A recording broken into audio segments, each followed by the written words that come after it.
बहुत सारे लोग हमें मिलते हैं और उन्हें लगता है कि आयुर्वेद में सब शाकाहारी बताया गया है।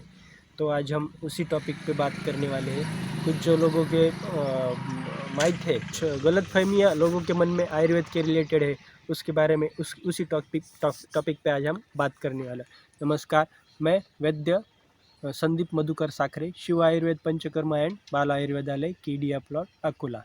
तो आज हम बात करने वाले हैं कि आयुर्वेद शाकाहार का पुरस्कार करता है या फिर आयुर्वेद का तिरस्कार करता है। तो समझ लीजिए, न आयुर्वेद शाकाहार का पुरस्कार करता है, न आयुर्वेद मांसाहार का तिरस्कार करता है।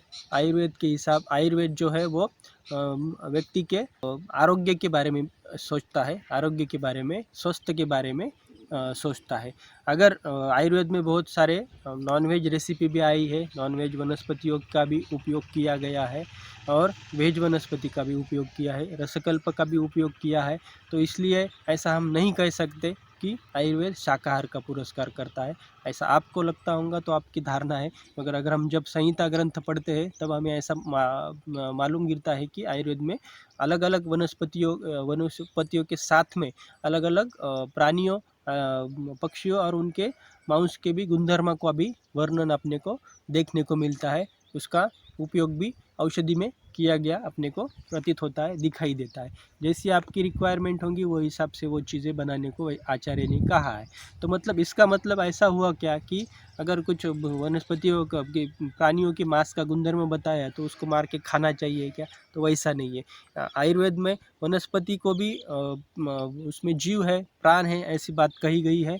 और इसीलिए अगर किसी वनस्पति का अगर छोटा सा भी पान अपने को काटना है, चाहिए, तोड़ना है, उसको खुरेदना है, तो आचार्य का कहना है कि आप वह वनस्पति के पास जाइए, उससे हाथ जोड़ के विनती करिए कि हम मानव कल्याण के लिए आपका अंग चाहते हैं, और फिर बाद में उसको नमस्कार करके ही उसका पान तोड़ने के लिए कहा गया है, पर्ण तोड़ने के लिए कहा गया है। तो इसका मतलब ये है कि आयुर्वेद में अहिंसा के बारे में बहुत डिटेल में कहा गया है। इसलिए मानव कल्याण हेतु अगर आप किसी वनस्पति का या प्राणी का उपयोग करते हैं और वो अगर मुबलक प्रमाण में है तो ज़रूर आप कर सकते हैं।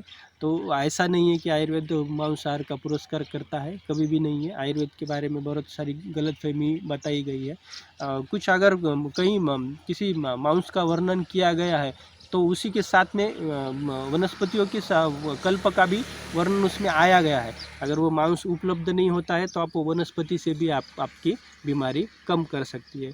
बहुत सारे लोग आयुर्वेद के बारे में गलतफहमियाँ फैलाते जाते हैं बाहर, नॉनवेज या फिर मांस के बारे में, तो वो गलतफहमी में मत आइए। आयुर्वेद में बहुत संतुलित तरीके से बीमारियों की तरफ देखता है या फिर सृष्टि की तरफ देखता है।